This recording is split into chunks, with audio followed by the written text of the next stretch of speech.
Made it out to OTA number 10. I'll give you my impressions of that. But more importantly, had a roundtable with the assistant coaches from the Jacksonville Jaguars. We're going live here on Locked On Jaguars. Check it out.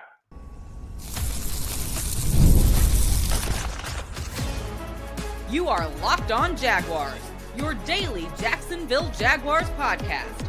Part of the Locked On Podcast Network, your team every day.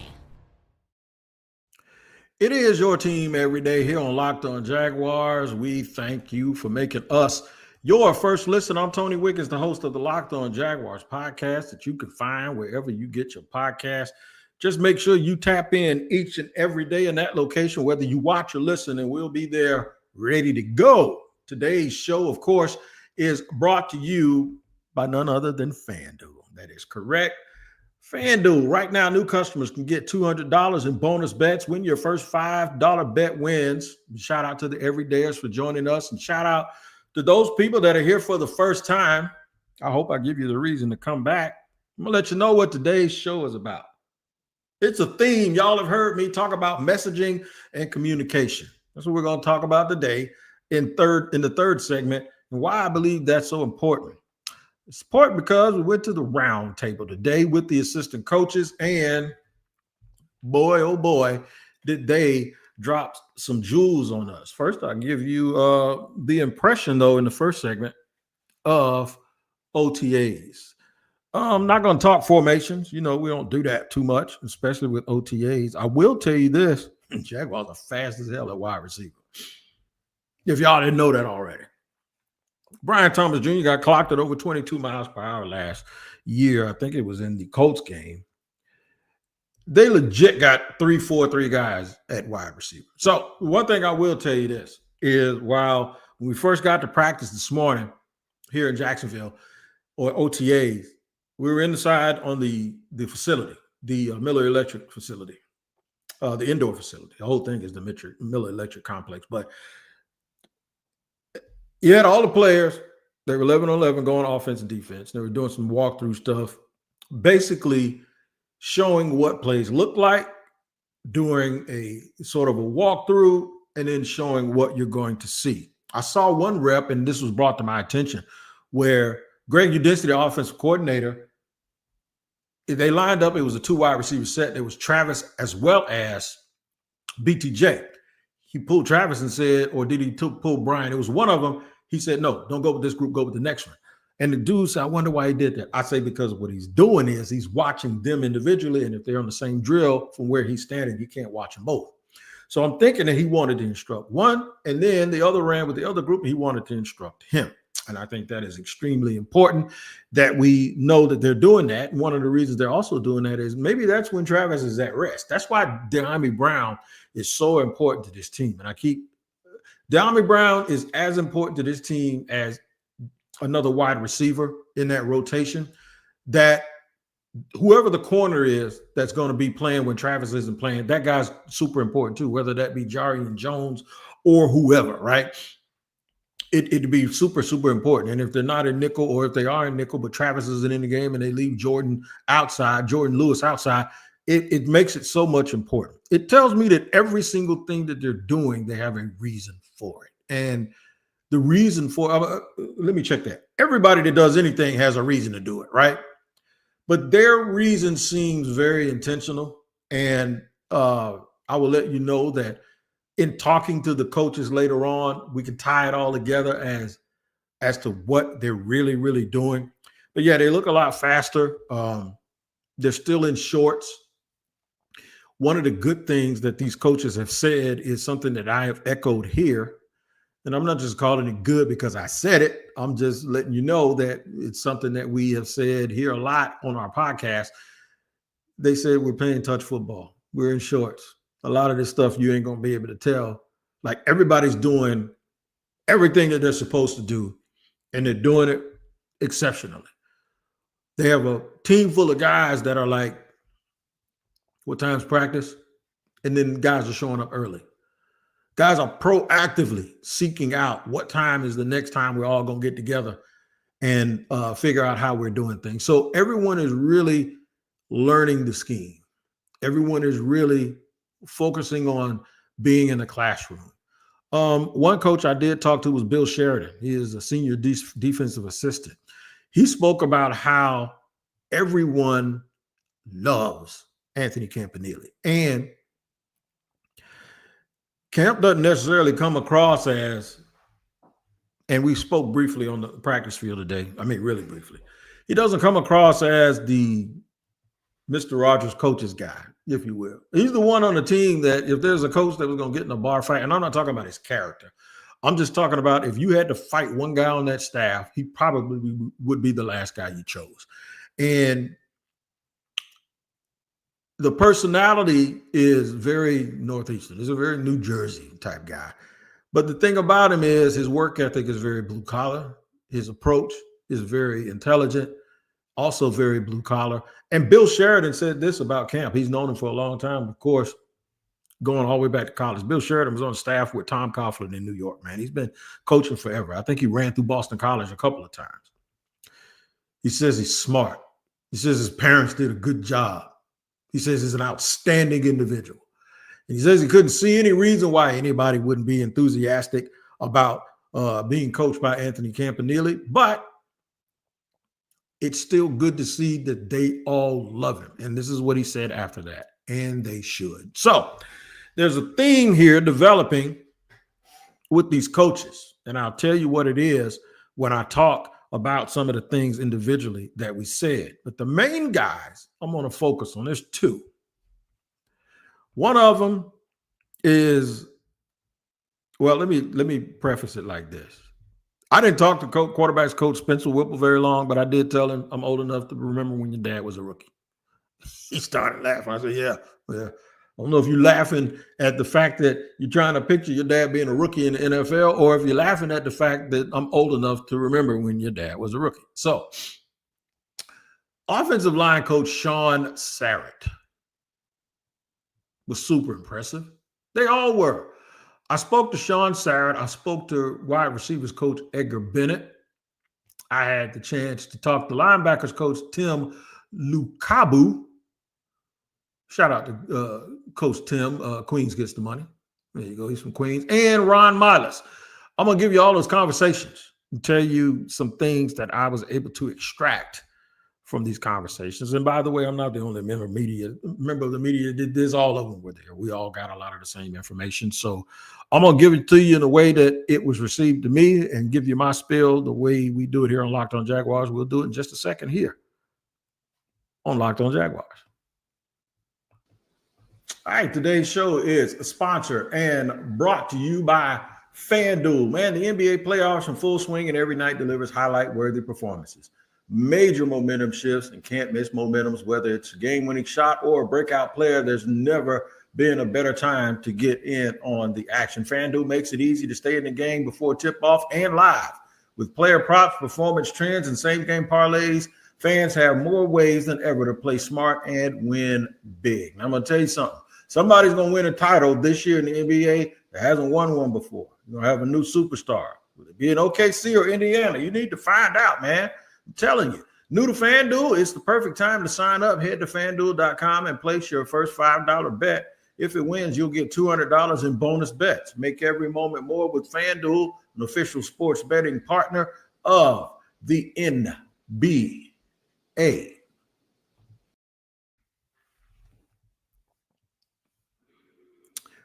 Running it down here on Locked On Jaguars, where it is your team every day. We thank you for making us your first listen. I'm Tony Wiggins, the host of the Locked On Jaguars podcast. You can find us daily. Wherever you get your podcast, make sure you tap in. Make sure, whether you watch or listen, you tap in each and every day. All right, Coaches Roundtable. Let's get to the good stuff. First person I spoke to was Edgar Bennett, and Demetrius Harvey is my witness. Edgar Bennett sat down at the table. So this is like speed dating, right? You get the coaches, they sit at the table, and you're there. Every 15 minutes, you kind of want to adjust, but you can go freely amongst any of those tables and ask a question, introduce yourself. Edgar Bennett sat down, came in, he spoke to somebody. Edgar Bennett looked over at me, and I'm telling you, Demetrius is my witness. Edgar kind of stood up in his chair and leaned towards me with a smile on his face. I said, yeah, we know each other, right?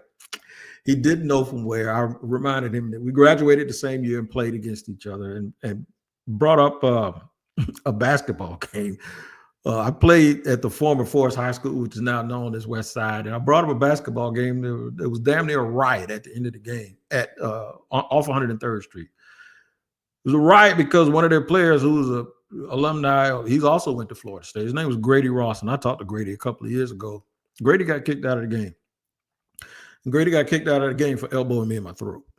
And Edgar said, man, you bringing back memories. Yeah, I'm bringing back memories because they almost had to call a SWAT team to get them out of there. You'll be coming over to Sweetwater and hitting me in my throat and not think that, I'm just saying. It was just the way it was back then, but we smiled and laughed and had some good memories because guys that came from our eras, a lot of us not around, man, and they went in some different directions. But to see this man be a Super Bowl champion and also a coach for damn near 3 decades, or at least 2 decades, it just makes me feel good in the inside. And then the fact that he came over there and he kind of looked and squinted his eyes, and then he started standing up. He's like, I know this dude somewhere. And we had a chance to share that moment. So it was really, really good. One of the things I asked him, though, I reminded him of a scenario. And I remember when I did radio, Jimmy Smith was in with us. And Jimmy talked about a ball that Mark Brunell overthrew, but he went and got it. He turned those jets on, and you see guys today do it, guys like Jamar Chase, and you saw Antonio Brown do it. But Jimmy was like one of those guys that his superpower was when the ball was in the air, he could increase his speed while the DB was looking at him. You can't run looking at him the same way. Jimmy did that. And I reminded Edgar that when they came to the bench, Jimmy told me that Keenan went up to Mark Brunell and said, I was open. This is on a touchdown throw. So my question to Edgar Bennett was, how do you teach your receivers to be greedy and want the ball and want to be the guy that is leading the team and tell them to be team players at the same time? Because wide receivers can be divas. And now you have Brian Thomas Jr., who I keep saying he's top 7 and he ain't number 7 in the NFL, and people think I'm crazy. Y'all only think I'm crazy because they only did it 1 year and y'all waiting for him to keep doing it over and over. I'm telling you, barring injury, he's going to do it over and over. There's nothing that tells me catching balls from Mac Jones for most of the season, well, at least half of the season, and playing with a quarterback that had that line and they couldn't run the ball and the defense couldn't stop anybody. It kills me to try to think, how could this dude even put up these stats and these numbers, right? So I'm thinking that's going to continue, right? But will it continue with Travis Hunter? Remember, he was the number 2 pick overall. You gave up extra compensation to get him. That means you loved him. That means you wanted him here to be a part of the Jaguars ecosystem. How do you keep them from being selfish? He says it goes back to knowing who the people are, basically. It goes back to understanding that they work hard. And this is something that I heard 3 times. Liam Cohen's message is team first. So whatever is best for the team is going to happen, is going to matter the most.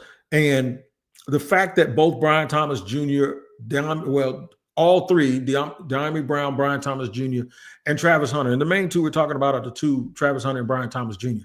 The fact that their personalities are the way that they are really, really does help the case for this team to be going where they're going, because nobody cares about individual numbers and you're losing. Who cares that Trayvon got 10 sacks? All they care about is, did the team win? People didn't start talking crap about Trayvon the first year because they went to the playoffs and won a playoff game. Then when he statistically gets better, they start talking crap about him. The reason why they do that is because people only care about winning. And I think that is the thing that's going to heal and fix all of these situations that we're wondering how they're going to work. Another theme that I heard today when talking to Ron Miles and talking to Edgar Bennett, defensive backs coach as well as wide receivers coach, I was very, very curious as to how do we untrain ourselves from hearing the things that we've been hearing forever, that you need reps, you need reps, you need reps, you need reps. How is Travis Hunter going to play, not against regular people, but against great players when they know he hasn't repped? Ron Miles gave me a great answer. Well, when he hasn't repped as much because he's playing on the other side of the ball. Ron Miles, the secondary coach, gave me a great answer. Ron Miles said he will have those reps. The reason why he's going to have those reps is because he's going to have mental reps, because he comes into our room every single day. So this tells me that this tells me that I don't know why somebody on this live is talking about the Colts, by the way. You want me to talk about the Colts? I'll talk about them. I'm gonna give you 5 seconds. All right, you ready? The Colts stinking. They're the worst team in the league. That's all I got to say. All right, so don't come in here talking about the Colts. We talk about the Jaguars. So let me go ahead and tell you this: the mental reps is very, very important. That also tells me that that's his way of saying he's not really missing any time, which also tells me that he's in this building more than anybody else, which might not necessarily be true, but it tells me he needs, if he's going to be spending that much time with both, then I think he will be there all day. And I don't think Travis Hunter has a problem with being there all day. And the reason why is because I think what he wants to do more than anything is play football. And all of these coaches rave about it. Now, let's get to the good stuff. And y'all know y'all want to talk about it. The second person I talked to those two, but they were the first and the last. The second person I talked to was Shaun Starrett. And he's the person that's going to be on this thumbnail because I was super, super impressed by him. I was impressed by him all, and we'll hit that in segment 3 when we talk about messaging and communication. However, this particular coach, boy, did he speak my language. And when I tell you he spoke my language, we were sitting there, and maybe if I could cut it up off my phone. I didn't have a time to do it before I did this live because it's so late. I wanted to make sure I got you guys some content. Just maybe I'll try to get this thing cut up tomorrow. He smiled when I asked him a question. I can't even really remember what question it was. But he smiled and he said, basically, I asked him, I said, you smiling, what you laughing for, man? He said, because I'll do that kind of stuff. I'll humanize the situation more than you would imagine and more than maybe some people are comfortable with. But he smiled and he said, he closed his eyes and said, because we were just talking about that this morning. And does that feel good to know? Yes, because it doesn't make me seem smart. I'm not worried about that. Trust me, anybody that knows that they're smart, they're not worried about people thinking they're smart. What it helps me realize is that the questions and the topics and the things that I discuss every day here with you guys on Locked On Jaguars are sometimes things that they're discussing in that building. And to me, that's important because I've always said I do these podcasts to try to make people smarter. When I'm asking these questions, that's a good question. That's a good question. You know, we were thinking about that then. That means that my finger that's on the pulse of this team I'm not saying I'm right. I'm just saying I'm in the direction. I'm in the place where I'm having topics on a daily basis of things that they're actually discussing. So that helped me. That helped me realize, wait, just keep doing what you're doing. I know it's all about entertainment, but for me, it is particularly important on this podcast, and I've said it over and over again, that I help us understand and try to make each other smarter. While admitting I don't know it all because I'm not in the building, but to sort of use is a term I learned from my man James Stewart, Big Game James, deductive reasoning, to come up with ideas about things that people can use as tangible. So then when you see it on the field, you go, there it is right there. There's no greater feeling in the world to me. Even more so better than when a coach tells me that I'm in his wheelhouse, like what happened today. There's no better feeling to me than when a fan spends their 30 minutes every day listening to this podcast to end up finding out that it's something that they needed to hear. Right? So I'm going to get to it. I'm going to tell you some of the things that he said. This is me coming up with something that other people heard. And I made sure, I think it was DeRocco from ESPN, Jax.com's Demetrius Harvey, and there was one other person there. I can't quite put my finger on who. Oh, it was Jamal from News for Jax. They asked me what Shaun Starrett said about Chime Edoga, the Jaguars offensive lineman that was signed in free agency from Dallas. The first thing I asked was, I asked Chuma Edoga, I asked him, I said, you guys got a lot of guys that are versatile, mix and match. That's a good thing. But are you just trying to figure it out? Because so far I've seen Patrick McCarry lined up at right guard. And then I looked at his splits last year from where he played 4 of the 5 positions on the offensive line. He played left guard, left tackle, center, right tackle. He had 0 snaps at right guard. So my question was obviously, why right guard? If you didn't see us, what he did, what he said, we didn't make that choice. It kind of just happened. I'm going to stop right there. He says his skill set showed him. He said the one thing he said, he was watching Baltimore's tape. I don't know when he was watching it. I just know he was watching the tape. And he said every time somebody would get hurt, regardless of where it was on the line, the first thing was to bring a dude in to play McCarry's position, and McCarry would go play that other guy's position. So that's a superpower. The superpower isn't just that he can physically do it. The superpower is that mentally he has the capacity to flip that switch and go from doing one thing, and his muscle memory tells him to do something else. He says the entire team is like that. That's when we got to this gym, and I'm going to drop it for you real quick before I tease segment 3.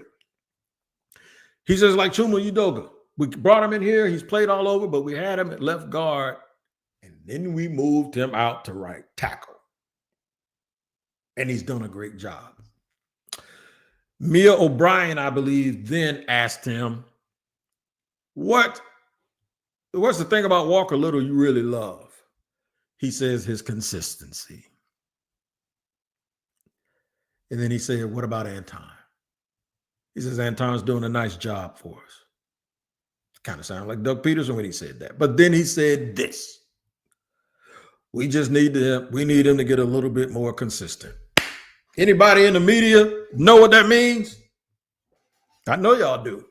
I'm going to just say from his mouth, it means exactly what he said. I'm going to tell you at the top of segment 3 why in my brain,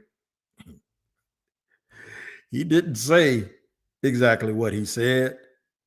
In my head, he said something else. I'll tell you exactly what that is in just a second.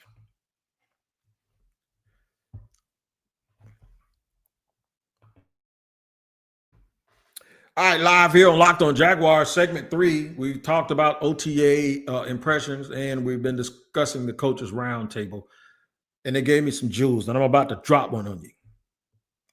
When asked about versatility, he mentioned Chuma Udoga playing left guard,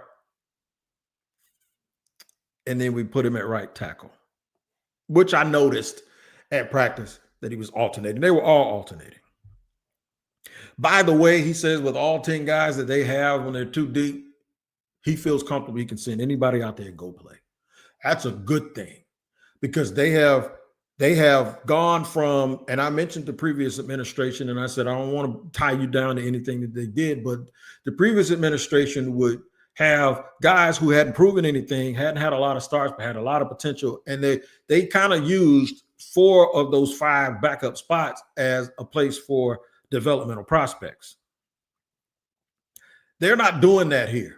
The Jaguars over the last few years with a different administration, they did that at defensive end last year when Miles Cole, a 7th round pick, was your third guy. That's almost like wanting that to happen, right? And we'll talk about the communication part when it comes to competition in just a second. That's like wanting something to happen.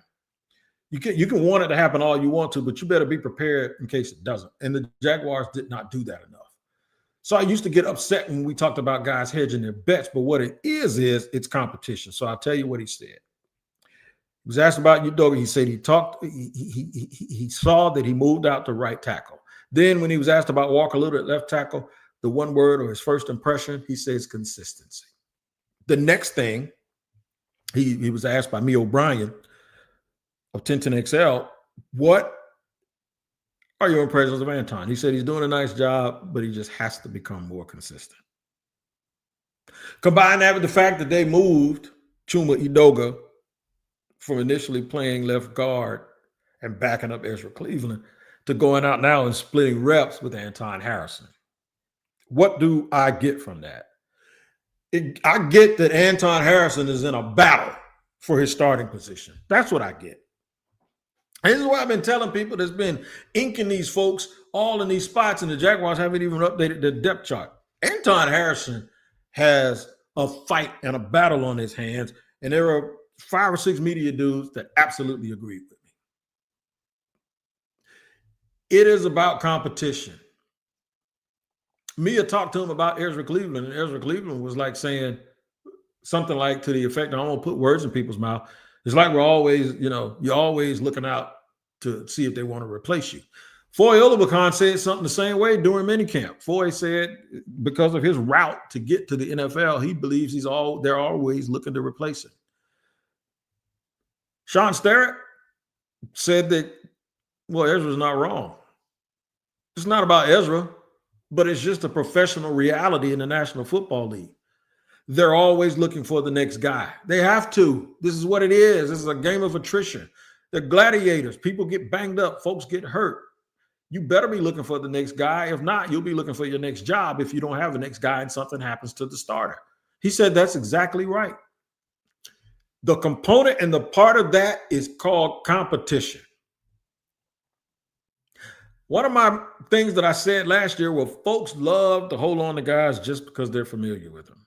You bring this dude in and here they come saying, oh, what about him?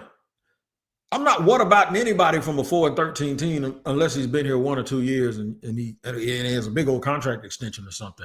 But I'm not what about this guy and anything that's 4-13. And what we have to understand is we don't know what makes the tide rise. We don't know what makes the boat rise in that water and what makes the boat. I'm talking about the boat being a football team and the one that is trying to compete for something.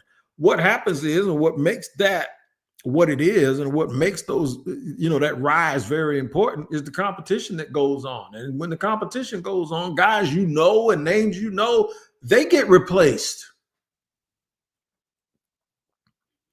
It's another part of the communication and the messaging I like, and I'll touch on that in the last 2 minutes here. Every coach sounds just alike, but it doesn't sound like they sound alike because they learned their talking points. It sounds like they're here because they're like-minded, and the talking points is easy because it's what they believe. Messaging, communication. They had these roundtables before. They didn't go quite like this. Liam Cohen said something, Edgar Bennett said something, and Ron Myler said something. And this is what I'll share with you when I'm on my way out. For anybody that says they have the answer, and this is why I call some people on social media Einstein, and I do it sarcastically. That's just because I just like slapping back every now and then. But folks are being very, very absolute in their thoughts, whether you're a media person, mainly the fans, but a lot of national media people are too. And they're projecting their thoughts as fact when it comes to Travis Hunter. But the coach on one occasion in the past and 2 assistants today told me this, and they said this: we don't know. Meaning they don't know how it's going to look. They don't know how he's going to transition from playing Nico Collins and then running around out there trying to stop him. And then as soon as the ball is punted or kicked off, now he has to go and shake Derek Stingley. They don't know how that's going to go. They've never seen anyone like this before. Not even Deion Champ Bailey and Charles Woodson did it to this level. They don't know. So if they don't know, how do all of these people come up with these opinions where they know or they think that they understand just how this is going to go when the coaches say, we don't know how it's going to go. We don't know how it's going to look. We just know he's a special person who's very, very talented, rare in that light, has a lot of traits, loves the game, and he's just a good, hardworking person. They're trying to figure it out. Let them figure it out. Or just don't believe some of the stuff that you hear people saying, because I'm telling you, from their mouth, they have said, we don't know. I tell you what you do know. If you want to get smarter about this roster and any roster, check out Locked On NFL Scouting with Kyle Krabs and Joe Marino. They break it down like you can't get it broken down anywhere else. Make sure you tap in and make Locked On NFL Scouting your second listen each and every day. I'll be here tomorrow with another podcast. Hopefully I get some of these interviews cut up and I'll let y'all listen for yourselves. Until then, thank you for spending 30 minutes with me today here on a live edition of Locked On Jaguars. We got through it without any mistakes, y'all. Take care. We'll see you later.